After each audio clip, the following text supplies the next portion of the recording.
Saudações alunos e alunas, tudo bem? Tadeu aqui. Bom pessoal, hoje vamos fazer então o vídeo sobre alteração do contrato de trabalho. Esse vídeo sobre alteração do contrato de trabalho, eu inseri ele aí no contexto da remuneração, justamente porque ele pode implicar um aumento ou até em algumas situações a diminuição do salário. Beleza? Algumas vezes não vai mexer no salário, mas algumas vezes pode ser que tenha algum adicional, pode ser que eu tenha alguma redução. Então a gente vai analisar essa situação dentro da remuneração, tá? Bom, basicamente a gente já viu ali como funciona a remuneração, a sua integração, o que pode ser descontado, quais são as rubricas que são salariais, os adicionais. Agora então vamos ver o trabalho nesse seu contexto dinâmico, nesse seu contexto do dia a dia, das situações que podem acontecer, de ter que ser alterado de alguma forma. Por quê? Porque o contrato, ele é dinâmico, certo? É um acordo entre duas partes, empregado e empregador, e eventualmente algumas situações acontecem que o contrato ele precisa de algumas pequenas modificações. Certo? Se essas modificações elas são do dia a dia e não causam prejuízo para o empregado e também, eventualmente, tem a concordância dele, você diz que são alterações incluídas no jus variandi da empresa, é o direito de alterar, é o direito de variar, é o direito de se adaptar da empresa, que pega, por exemplo, altera um horário de trabalho, coloca o determinado empregado para trabalhar em outra filial dentro da mesma cidade, sem alteração de domicílio, alteração do trabalho noturno para o trabalho diurno, enfim.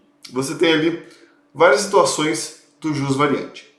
O jus variandi ele se divide em dois. O jus variandi ordinário, que não precisa de previsão legal para autorizar, que são o que a gente pode denominar de pequenas mudanças, mudanças adaptativas ali do empregador. E você tem as grandes mudanças, que aí ou precisa de alteração legal, jurisprudencial, ou consentimento da parte, e sempre sem prejuízo. Entenderam? Então, a gente vai vendo a legislação aqui, mas você já precisa perceber que existem dois jus variandi. Aquele pequeno, certo? Aquele que altera pouco o contrato de trabalho, e aquele que altera muito. Inclusive, tendo que pagar para o empregado um adicional de transferência ou retirando dele, por exemplo, a comissão do cargo de confiança, quando ele reverte para o cargo anterior. Beleza? Bom, então vamos para os slides, que aí a gente vai destrinchar essa matéria, que basicamente são os artigos 468 e 469 da CLT. Bom, pessoal, então a alteração do contrato de trabalho tem aí, estamos aí no artigo 468. Olha só, nos contratos individuais de trabalho, só é lícita a alteração das respectivas condições por mútuo consentimento e ainda assim que não resulta direto ou indiretamente prejuízo ao empregado, sob pena de nulidade da cláusula infligente dessa garantia. Então temos o princípio da inalterabilidade contratual lesiva. Não é possível alterar o contrato em prejuízo do empregado, tá? Então essa é a primeira noção que você tem que ter da matéria. A regra é, pode alterar se não tiver prejuízo. Inalterabilidade lesiva. Não se altera se há prejuízo. Tudo bem? Então, a regra é não alterar o contrato, mas quando alterar, ter mútuo consentimento e não causar prejuízo. O prejuízo não é aceito, tá? Aí você tem o jus variandi ordinário, que eu mencionei, que é do dia a dia e independe de autorização legal e jurisprudencial, e o jus variandi extraordinário, que é excepcional e exige autorização. Hein, pessoal, esse jus variandi, ele é basicamente o seguinte: você não pode utilizá-lo para punir, né? Eventualmente mudar a pessoa de lugar para punir, tem que ter uma real necessidade. É uma das medidas que tem que ser justificadas pelo empregador quando há uma alteração maior, né, é extraordinário, tem que o empregador ele não precisa dar justificativa de muita coisa não, mas de fazer alterações excepcionais ele precisa, uma justa causa ele precisa, certo?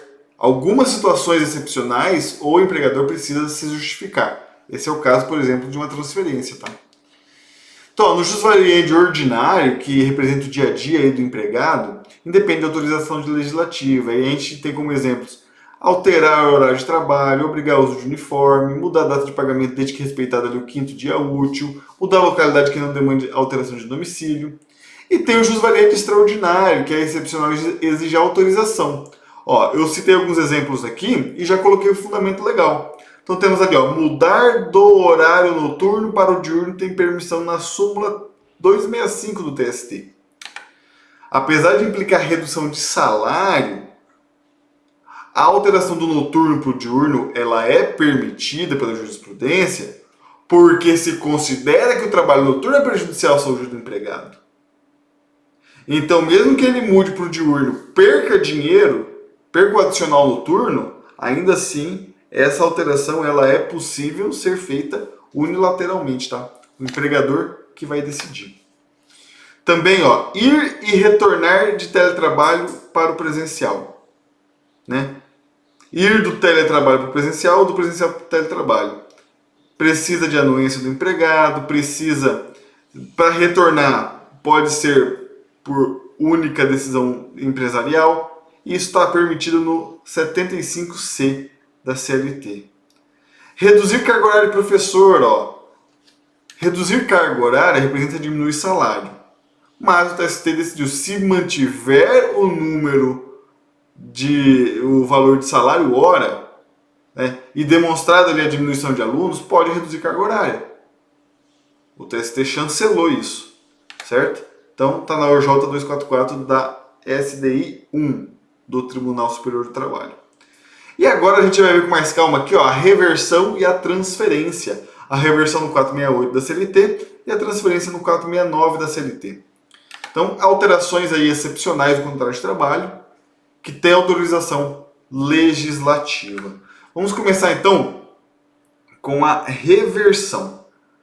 Bom, pessoal, existem empregados que obedecem ordens e realizam suas tarefas.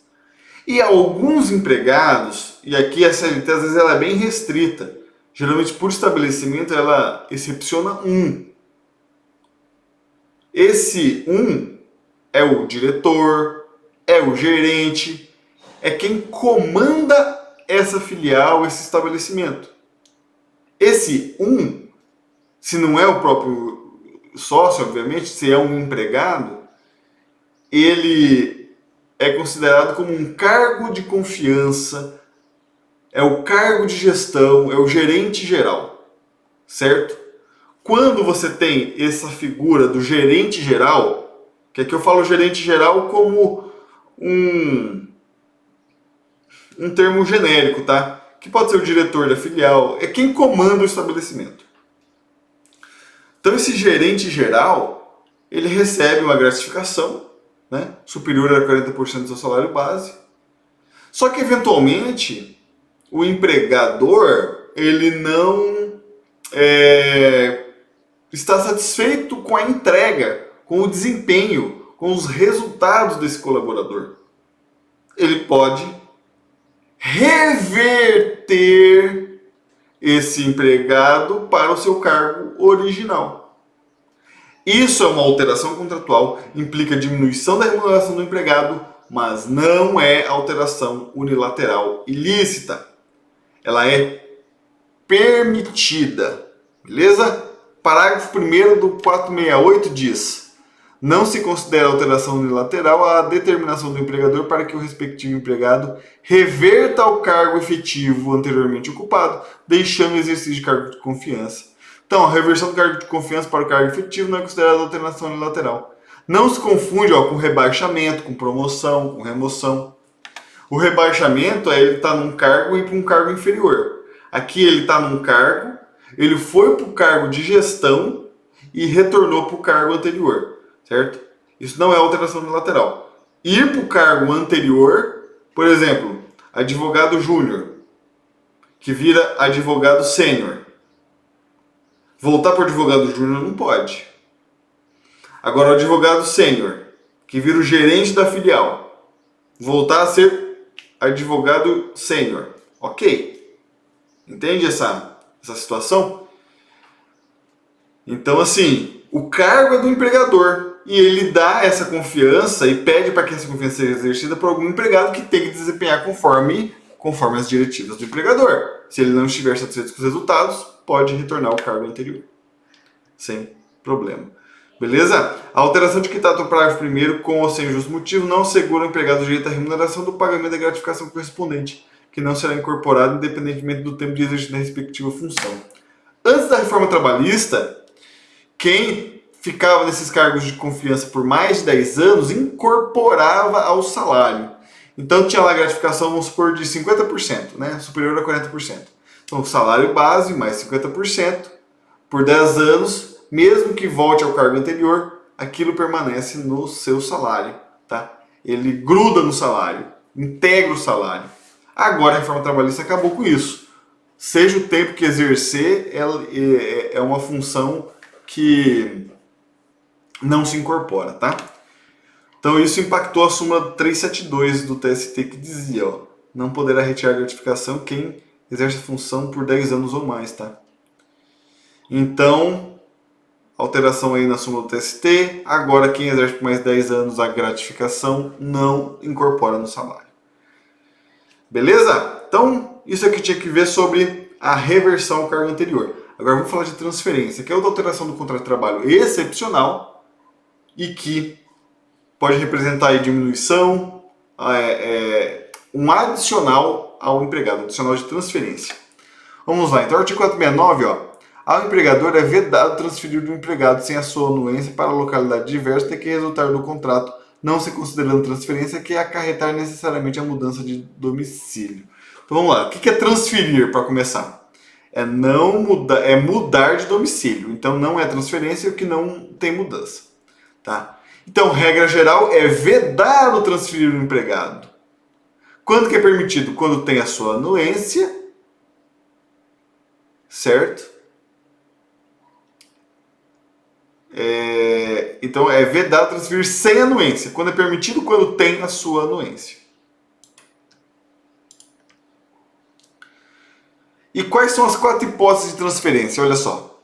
Quando é cargo de confiança, quando é contratado com condição implícita ou explícita de ser transferido, caso de bancos, empresas com várias filiais, quando houver real necessidade de serviço e extinção de estabelecimento. Então, olha só as medidas excepcionais, tá? Cargo de confiança. A pessoa é cargo de confiança, ela pode ser transferida. Olha, agora eu preciso de você lá naquela outra filial. Agora eu preciso de você fazendo tal negócio em tal lugar. Cargo de confiança é o cargo de confiança. Ele fica à disposição do empregador, tá? Essa que é a ideia do cargo de confiança. Contratado com condição implícita ou explícita de transferência. Aí a gente tem, ó, banco. É comum, é da prática do banco. Ficar um ano numa agência, outro ano na outra, 2 anos na outra, exercer um cargo aqui, exercer um cargo ali. E essa rotatividade, incluindo com as filiais, tá? Isso faz parte de treinamento, isso faz parte de conhecer a cultura da empresa, conhecer a empresa, certo? Real necessidade de serviço. Vamos dar um exemplo aqui de uma construtora que lança uma ferrovia. E essa ferrovia está lá no meio do nada. Algum engenheiro tem que ir lá fiscalizar a obra. Algum engenheiro às vezes tem que morar lá. Alguns trabalhadores vão ter que estar lá trabalhando. Isso vai implicar mudança de domicílio? Vai. É dependendo de real necessidade de serviço? Sim, claro que é. Beleza? Talvez seja até condição implícita, mas eventualmente pode ser uma real necessidade de serviço. Tem um serviço lá, alguém tem que fazer, o empregador vai determinar a ida daquela pessoa. E extinção de estabelecimento. Esse estabelecimento extinguiu, para você manter o emprego, você vai ter que trabalhar em outra filial. Beleza. É uma situação de transferência permitida, tá? Vamos aqui então para o 469. Parágrafo 1º. Não estão compreendidos na proibição deste artigo os empregados que exercem o cargo de confiança, e aqueles cujos contratos têm condição implícita ou explícita. Então, os cargos de confiança e quem tem condição implícita e explícita de transferência, a transferência é permitida tranquilamente. Então, pode ser transferido sem anuência. Vão ganhar o adicional? Se a alteração for provisória, vão. Beleza? Muito comum aqui no caso de extinção de estabelecimento que não seja provisória. Mas no caso ali de cargo de confiança, de quem está nessa tramitação entre localidades, aí geralmente é provisória. A transferência tem direito adicional. Na extinção de estabelecimento já é mais difícil, a pessoa já sai de um lugar para ficar em outro. Então você tem ali uma situação permanente. Aí não tem o adicional de transferência. E a real necessidade do serviço é uma condição também que implica provisoriedade. Atende aquela real necessidade do serviço e depois retorna. Certo? Veja só como é que fica. Parágrafo 2º. É ilícita a transferência quando ocorrer extinção do estabelecimento em que trabalhar o empregado. No caso de extinção do estabelecimento, transferência é lícita. Então, extinguir o estabelecimento, a transferência também é lícita. E o parágrafo 3º fala da necessidade de serviço. Olha só, em caso de necessidade de serviço, o empregador poderá transferir o empregado para a localidade diversa da que resultar do contrato, não obstante as restrições do artigo anterior, mas nesse caso ficará obrigado a um pagamento suplementar nunca inferior a 25% do salário que o empregado percebia naquela localidade enquanto durar a situação. Aqui que é a provisoriedade que eu mencionei. Então, adicional de transferência de 25% sobre a remuneração com natureza salarial, devido ao adicional de transferência quando o empregador transfere provisoriamente o empregado para a localidade diversa em caso de necessidade de serviço. Isso inclui o cargo de confiança e também quando é condição implícita ou explícita do contrato. Tudo bem?